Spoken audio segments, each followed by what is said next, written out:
All right, we're back at it again with alkane parent chain naming.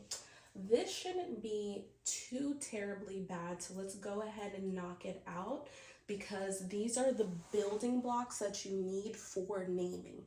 So don't think that you can rush the naming process. You literally need each building block, okay? So building block number one, let's go ahead and name parent chains. I'm gonna give you a little bit of ahead information, use it wisely. Alkane formulas.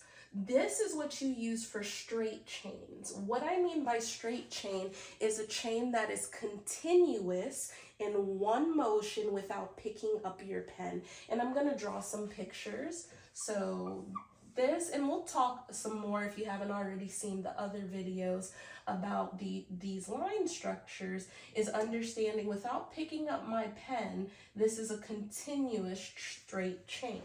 But if I want to figure out how many carbons and hydrogens are in the picture, I could simply use a formula.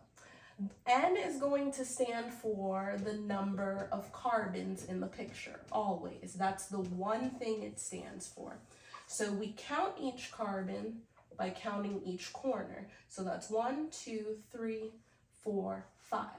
When I plug it into the formula, I'm going to get C, 5 for that N. Then I'm going to get H, 2 times the number 5, plus 2. And that will automatically tell me how many hydrogens are in this picture. So 2 times 5 is 10 plus 2 equals 12. So this formula should read as C5H12.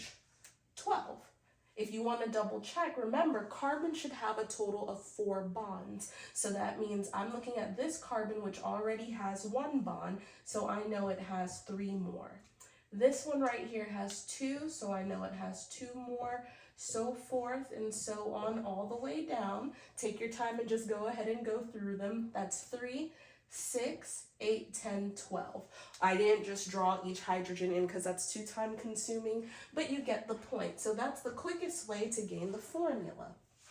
Now, if I ask you how many carbons, or excuse me, hydrogens are within this formula right here, if I have 1 carbon, you can plug it in there and you should tell me that that's going to be CH4.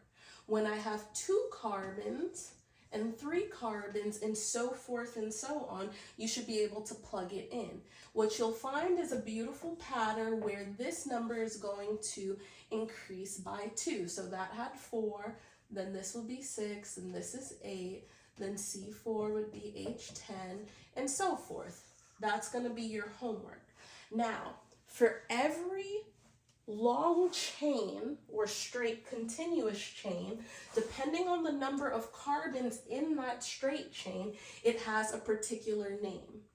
All alkanes are hydrocarbons, which means that they're a formulation of carbons and hydrogens only. The whole idea is for all alkanes, they're going to end in ANE.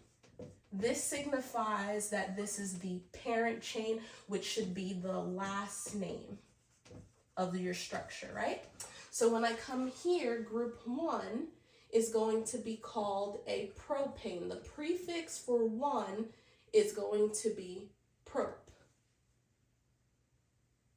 Lies, Cassie, lies. The prefix for 1 is going to be meth.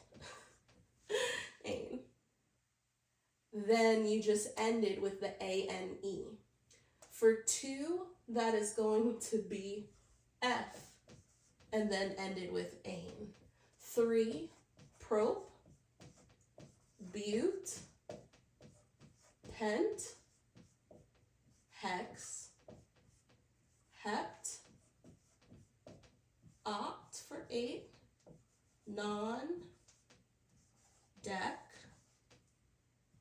dec, UN, dec, DO for dough, dec for 12.